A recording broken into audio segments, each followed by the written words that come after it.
ما قدر اللہ حق قدرہ ان اللہ لقوی عزیز. انہوں نے اللہ کا اندازہ نہیں کیا جیسا کہ اندازہ کرنا چاہیے تھا، جیسا کہ اللہ کا حق تھا کہ اس کا اندازہ کیا جائے. اللہ تعالیٰ تو بذات ہی قوی ہے، زبردست ہے، اور مختار مطلق ہے، عزیز ہے. اس آیت کے اندر بھی جو بڑی عظیم حقیقت بیان کی گئی ہے وہ یہ ہے کہ شرک کا اصل سبب کیا ہے؟ اللہ تعالیٰ کی معرفت کی کمی. آپ کو معلوم ہے یہ بات میں نے بہت مرتبہ بیان کی، شرک کہتے کسے ہیں؟ ایک اللہ، بڑے اللہ کو مان کر اس کے ساتھ چھوٹے اللہ ماننا. ایک مہادیو کو مانا لیکن دیویوں اور دیوتاؤں کی ایک فوج بھی مان لی. ایک بڑے جی سے لکھے جانے والا گاڈ بھی مان لیا، اور چھوٹے جی سے گاڈز اینڈ گاڈیسز، ان کی پوری ایک فوج بھی مان لی. بڑا اللہ بھی مان لیا، چھوٹے آلہہ بھی مان لیے. تو شرک اس کا نام ہے. اب اللہ جو بڑا اللہ، مہادیو، جو کیپٹل جی سے لکھے جانے والا گاڈ ہے، اگر اس کی صفات کا کچھ تھوڑا سا بھی اندازہ انسان کو ہو جائے تو وہ کبھی شرک میں مبتلا نہیں ہوگا. ہوتا کیا ہے، انسان اپنے چھوٹے سے ذہن کی بنیاد پر اللہ تعالیٰ کو بھی اپنے ذہن کے پیمانوں پر ناپنا شروع کر دیتا ہے.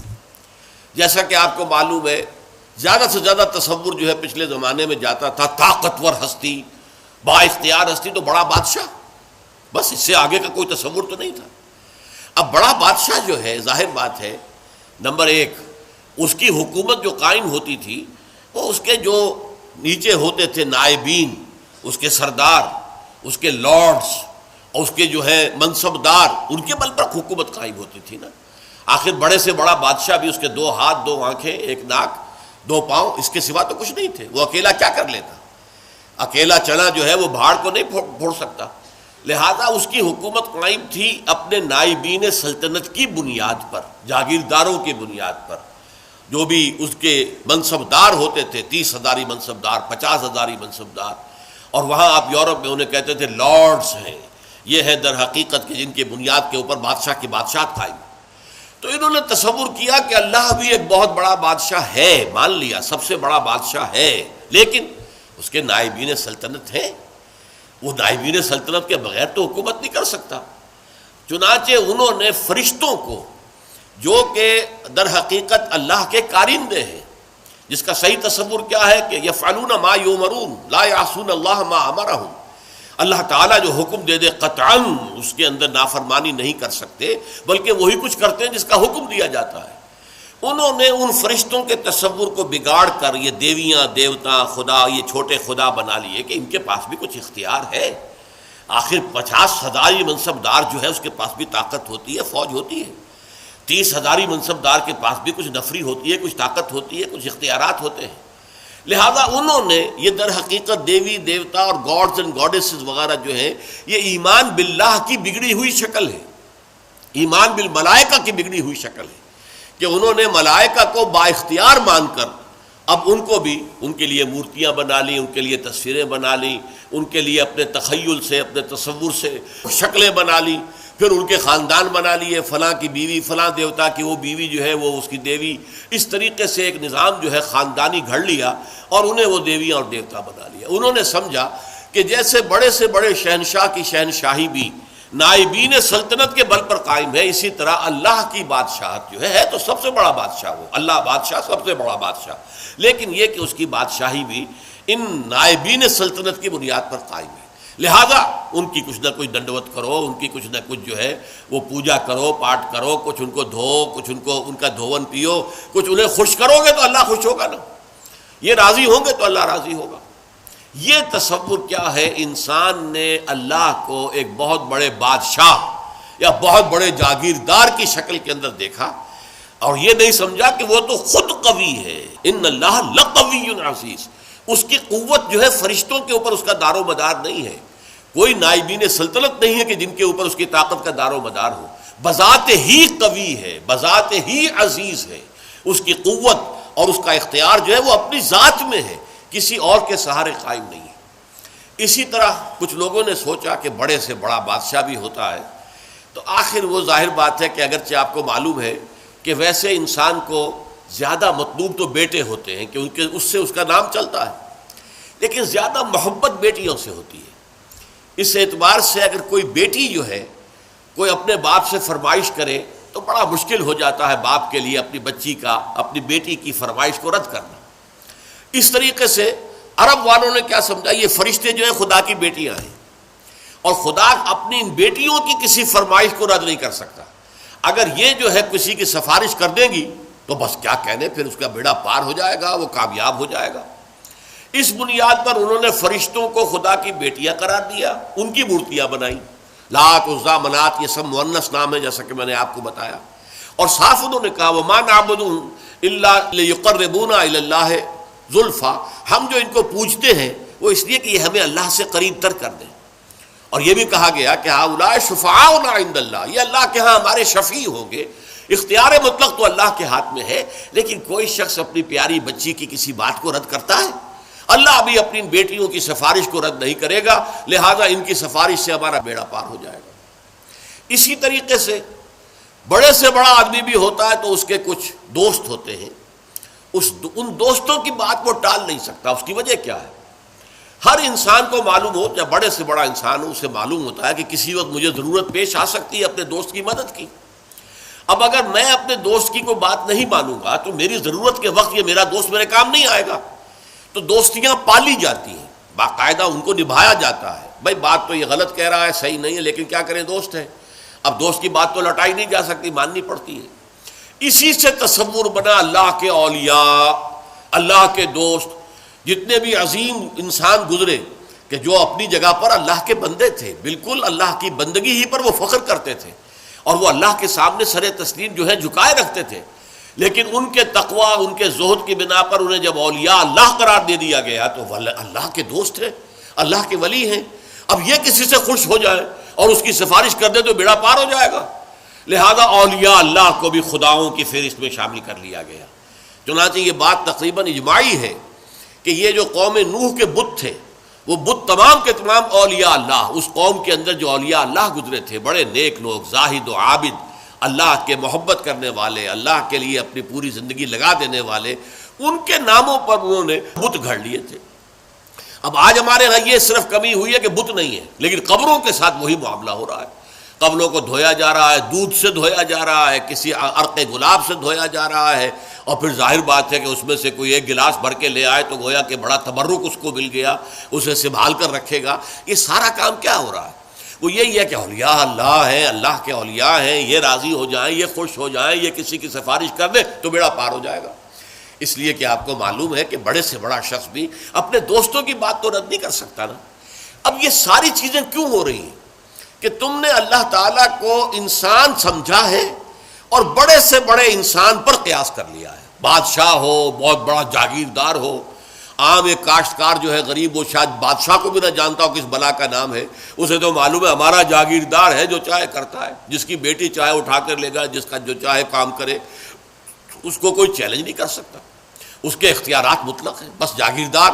اسی پر انہوں نے قیاس کر کے اللہ تعالیٰ کے ساتھ یا نائبین سلطنت گھڑ لیے، یا اللہ کی بیٹیاں بنا لی، یا اللہ کے بیٹے بنا لیے، یا یہ کہ اولیاء اللہ کے ساتھ وہ معاملہ کرنا شروع کر دیا جو اللہ کے ساتھ کرنا چاہیے تھا۔ یہ ہے اصل سبب، ما قدر اللہ حق قدرہ، وہ اللہ کا اندازہ نہیں کر سکے۔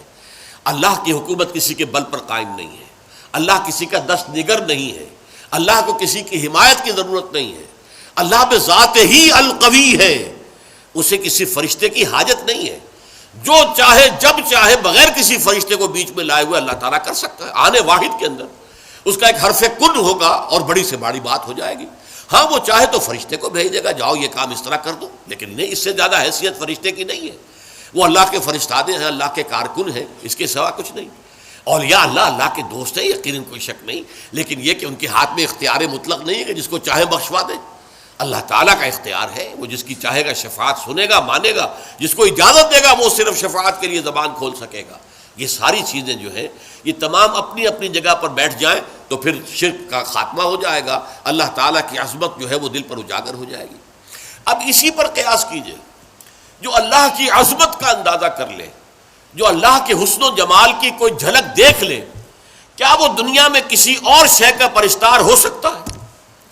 اللہ کا حسن، اللہ کا کمال، اللہ کا جمال، اللہ کی قدرت کاملہ، اللہ کا علم کامل اگر کوئی اندازہ ہو جائے تو کیا آپ اپنے نفس کے غلام بن سکیں گے؟ افرأیت من اتخذ الہہ ہواہ، کیا آپ وطن کو معبود بنا سکیں گے؟ ان تازہ خداؤں میں بڑا سب سے وطن ہے، جو پیرہن اس کا ہے وہ مذہب کا کفن ہے۔ کیا آپ نیشنلزم کے بخار میں مبتلا ہو سکیں گے؟ کیسے ممکن ہے؟ کیا کوئی جھوٹا نظریہ جو ہے ایک تصور کے حسن مبہم پر ساری ہستی لٹائی جاتی ہے؟ کمیونسٹوں نے اپنی جانیں دی ہیں کس لیے کہ ایک آئیڈیل خواب ان کو لوگوں نے دیکھا کہ کلاس لیس سوسائٹی ہمیں بنانی ہے، جس میں استحصال نہ ہو، جس میں کسی پر جبر نہ ہو، کسی پر ظلم نہ ہو۔ ایک خواب تھا، تصور تھا، وہ ایک دن کے لیے بھی نظام قائم نہیں ہو سکا، لیکن جن لوگوں نے اس تصور کے اور اس خواب کو قبول کر کے جانیں دی ہیں، آپ ان کا تصور کیجئے۔ ایک تصور کے حسن مبہم پر ساری ہستی لٹائی جاتی ہے، ساری ہستی لٹا دی، لوگوں نے جانیں دے دی۔ تو لیکن یہ کہ اللہ کا اگر انسان کو اللہ کی معرفت کا کچھ حصہ حاصل ہو جائے، اللہ کی قدرت کاملہ، اللہ تعالیٰ کے علم کامل، اللہ تعالیٰ کا ہر جگہ ہر آن موجود ہونا، اللہ کا ہمارے ساتھ ہونا، ہماری رگے جاں سے بھی قریب تر ہونا، یہ ساری اس کی صفات کمال جو ہے، اگر واقعتاً اس کی کوئی جھلک انسان دیکھ پائے، دیکھیے میں کہہ رہا ہوں دیکھ پائے، ایک یہ کہ عقیدہ ہے ہمارا، عقیدہ اور شے ہے، اگر آپ کو یہ محسوس ہونے لگے، اگر یہ آپ کا حال بن جائے، اگر یہ آپ کی وجود کے اندر سرایت کر جائے، تو یہ ہے پھر سب سے اونچا مقام، یہ ہے کہ جس سے پھر آپ بری ہو جائیں گے ہر نوع کے شرک سے۔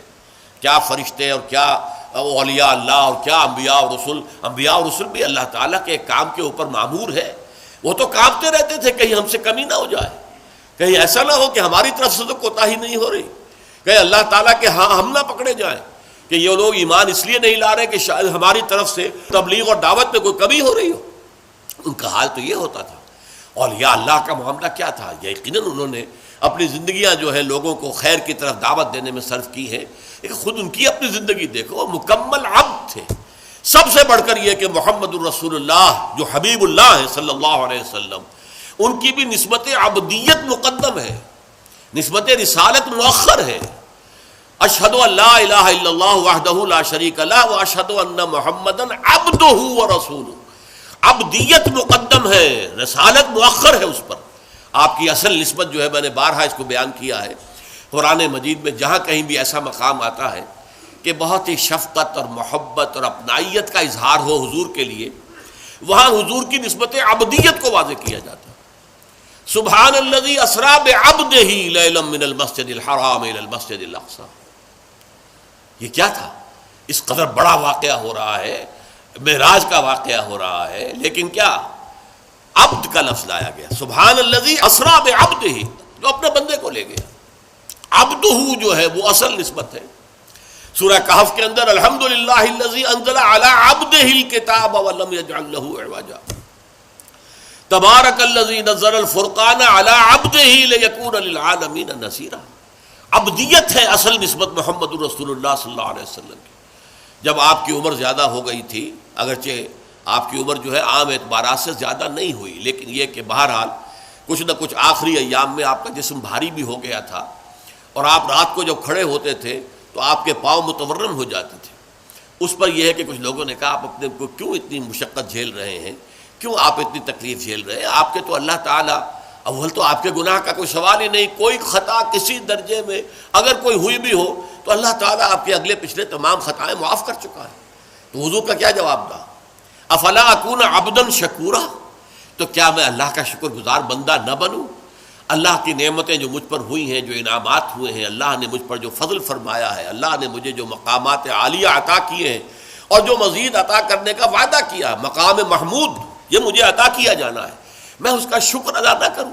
یہ اس کا شکرانہ ہے جو میں ادا کر رہا ہوں۔ میں رات کو کھڑا ہو کر یہ مشقت جھیل رہا ہوں، میرے پاؤں جو ہے ان پر ورم آ رہا ہے، ٹھیک ہے، لیکن یہ سب کچھ کیوں کر رہا ہوں؟ افلا اکون عبدا شکورا، کیا میں اللہ کا ایک شکر گزار بندہ نہ بنوں؟ تو اس اعتبار سے نوٹ کر لیجئے کہ اولیاء اللہ ہوں یا انبیاء ہوں یا رسول ہوں، عظیم ترین شخصیتیں ہوں، ان کا اصل جو ہے، جو سرمایہ افتخار ہے ان کے لیے، وہ تو عبدیت ہے۔ یہی وجہ علامہ اقبال نے بہت خوب انداز میں کہا ہے، جو معراج کی کیفیت کو بیان کیا کہ عبد دیگر عبدہو چیزیں دیگر، ما سراپا انتظار او منتظر۔ اب یہ شعر جو ہے اس وضاحت چاہتا ہے، عبد تو سبھی ہے، خواہشات کا بندہ، نفس کا بندہ، دولت کا بندہ، وطن کا بندہ، یہ سب بندے ہیں، سب بندگی تو ہے۔ عبد دیگر، عبدہ، صرف اسی کا بندہ بن جانا، سب سے ہٹ کر، سب سے آزادی پا کر۔ یہ ایک سجدہ جسے تو گراں سمجھتا ہے، ہزار سجدوں سے دیتا ہے آدمی کو نجات۔ وہ عبدہ جو صرف اللہ کا بندہ بن چکا ہو۔ عبدہ چیز دیگر، یہ شے اور ہے۔ ما سراپا انتظار، او منتظر۔ ہم تو ہمیشہ انتظار میں رہتے ہیں کہ کبھی اللہ کی کوئی تجلی، کوئی کرن جو ہے وہ ہم میں بھی نصیب ہو جائے، اور ان کا انتظار کیا جا رہا تھا۔ شب معراج میں ان کے استقبال کی تیاریاں ہو رہی تھی، ہم منتظر ہیں، وہ منتظر تھے۔ ما سراپا انتظار، منتظر عربی میں معنی ہوں گے انتظار کرنے والا، اور منتظر مفعول ہے جس کا انتظار کیا جا رہا ہو۔ وہ منتظر، ان کا تو انتظار ہو رہا تھا، استقبال کی تیاریاں ہو رہی تھی۔ تو اس چیز کو ذہن میں رکھیے کہ یہ زمین و آسمان کا فرق ہو جاتا ہے جب انسان صرف اس کا بندہ بن جائے۔ اور صرف اس کا بندہ کب بنے گا؟ جبکہ حقیقتاً لا مطلوب الا اللہ، لا مقصود الا اللہ، لا محبوب الا اللہ۔ کوئی درمیانی مقاصد ہو سکتے ہیں، آخری مقصد اللہ۔ چھوٹی محبتیں ہو سکتی ہیں، اولاد سے بھی کرو، بیویوں سے کرو، بیویاں شوہروں سے کرے، اپنے وطن سے بھی کرو، لیکن یہ کہ سب محبتیں جو ہے وہ ایک محبت کے تابع ہو جائے، اللہ کی محبت کے تابع۔ یہ ہے لا محبوب الا اللہ، محبوب حقیقی، محبوب مطلق اللہ کے سوا کوئی نہیں، مطلوب حقیقی، مطلوب مطلق اللہ کے سوا کوئی نہیں، مقصود حقیقی، مقصود مطلق اللہ کے سوا کوئی نہیں۔ اور اگر انسان اللہ کو چھوڑ کر کسی اور شے کو اپنا مقصود اور آدرش اور آئیڈیل اور نصب العین بناتا ہے تو کیوں بناتا ہے؟ اس لیے کہ اس کا ذہن وہاں تک پہنچا ہی نہیں، اس کے بازو میں اتنی طاقت نہیں تھی کہ اپنی کمند کو پوری اونچائی تک پہنچا سکتا۔ یزداں بکمند داور ہے ہمت مردانہ، یہ ہمت مردانہ نہیں تھی کہ وہ جو ہے مطلوبیت اور مقصودیت اور محبوبیت کی کمند جو ہے وہ جا کر اللہ تعالیٰ کی ذات کے ساتھ چپک جائے، درمیان ہی میں کہیں اٹک گئی ہے، کہیں اپنے نفس کو معبود بنا لیا ہے، محبوب بنا لیا ہے، مقصود بنا لیا ہے، مطلوب بنا لیا ہے، کہیں وطن کو بنا لیا ہے، کہیں قوم کو بنا لیا ہے، کہیں کسی نظریے کو بنا لیا ہے، نظام کو بنا لیا ہے، انسانیت کو بنا لیا ہے۔ یہ سب جو ہے در حقیقت کیوں ہے کہ ما قدر اللہ حق قدرہ، وہ اللہ کا اندازہ نہ کر پائے، اس کے کمال و جمال کا، اس کے حسن کا، اس کی صفات کمال کا اندازہ نہیں کر پائے۔ دیکھیے قدر جو ہے عربی زبان میں اس کا اردو میں ترجمہ کریں گے بلکہ انگریزی میں ویلیو، اور جب یہ ورب کے طور پر آئے گا ٹو ایویلیویٹ، ہر شے کی آپ ایک قدر و قیمت کا تعین کرتے ہیں، یہاں یہ ورب کے طور پر آیا، قدر ویلیو ہے، اور قدر جب آیا قدر یقدرو، اس کے معنی کیا ہے؟ To evaluate.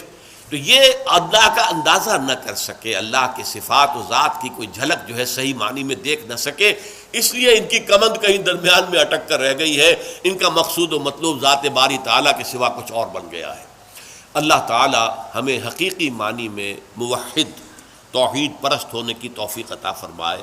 بارک اللہ لی و لکم فی القرآن العظیم ونفعنی وإیاکم بالآیات والذکر الحکیم۔